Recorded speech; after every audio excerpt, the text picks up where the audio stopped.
beloved Boss Mike Cervera.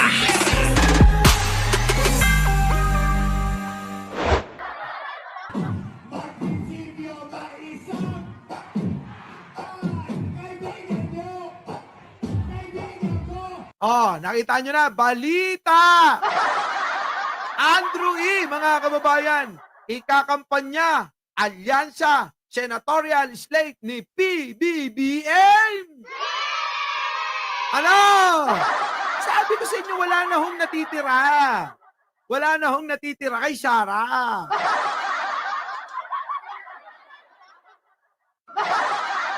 Diba? Meron pa ba natitira kay Sara? Kayo na balang humusga. Kung mismo si Andrew E. Pakanta-kanta pa. Diba? O ngayon mga kababayan, ang ikakampanya, ang alyansa para sa bagong Pilipinas ni Pangulong Bongbong Marcos. So, alam nyo na. Tapos na laban mga kababayan. Tapos na. Diba? Oh, wala na hong natitira. Wala na hong natitira sa kampo ni Sara. Kung mismo ang ating, eto, di ba? Rapper sumusunod kay Francis Magalona na talagang nagpa-hype nung eleksyon ng Unity, mga kababayan, si Andrew E. Ibang klase yan, magpa-hype. Ano nangyari? Iniwan na rin si Sara. Sabi niya, babay ha. Bakit ka nagbabay, Andrew E? Tatanga-tanga eh. Ayoko sumama sa tanga. Ano na? Wala na, mga kababayan. O, eto na, punta na natin. Puntahan po natin. Eto na nga ho. Mga kababayan. Etong, naku! Ang bank accounts ni Sara Duterte ay bubusisiin na ho. Tuloy! Tala mga kabrigada, bank records naman ni Vice President Sara Duterte ipapasabi na sa pagsisimula po naman ng impeachment trial. Naku po, eto mabigat yan. Marami nang mabubusisi dyan. Opo, marami na tayong lalong makukontent. Pabor sa mga vlogger na naman. Meron na naman pag-uusapan. Hindi talaga mauubos ang usapin pang politika, mga kababayan. Ano? Hindi mauubos. O, tuloy. Kada Haji Kaaminyo, ibrigada mo. Brigada Live Report.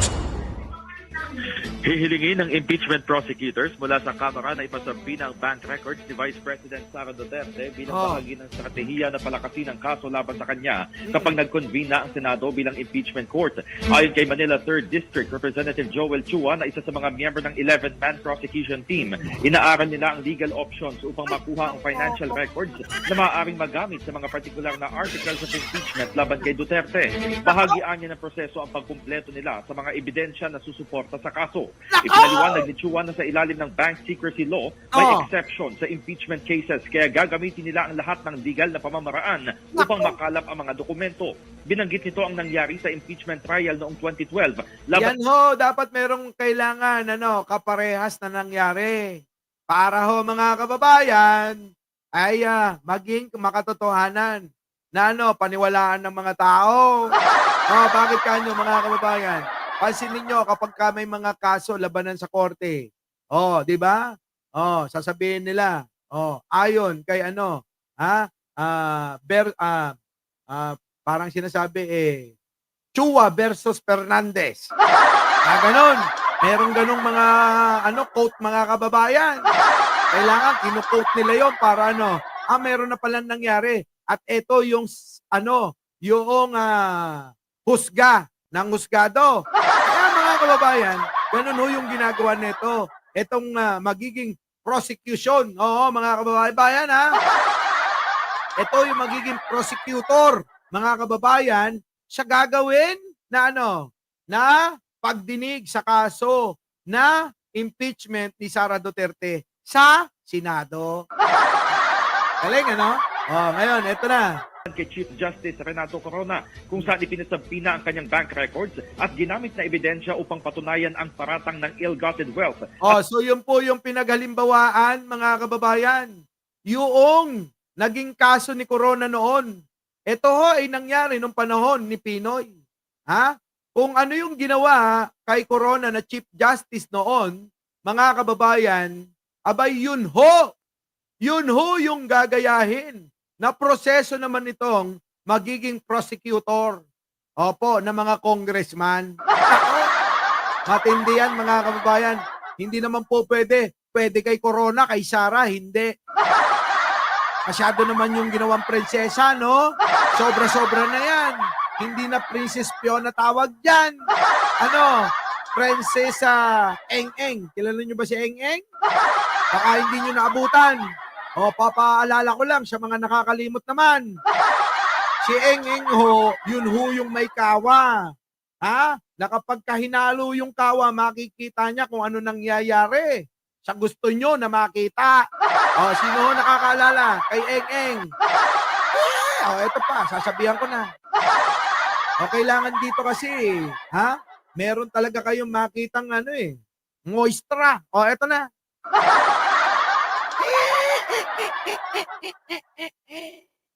Ayan na, sisimatang! Papalapit na siya! Di po ba? O dapat Eng-Eng na lang itawag nyo kay Sara! Di ba? Parang si Eng-Eng talaga O tuloy, bakit? Bigong pagsasapubliko ng Statement of Assets, Liabilities and Net Worth o SALN. Hindi umano mag-a-access Salin, records ng mga in-out ng bangko. Nako! Magkano kaya yung mga pumapasok? Baka naman may pumasok na bilyon-bilyon. Nako! Saan kaya galing yun? Nako! Wag naman, wag nyo paintulot. Diba? Ako, magagalit yung mga DDS. Diyos ko, Lord. Wag nyo hong ipapaintulot na makita yung mga bilyon-bilyong mga pera. Hindi malamang kung saan nanggaling talaga. Ito na.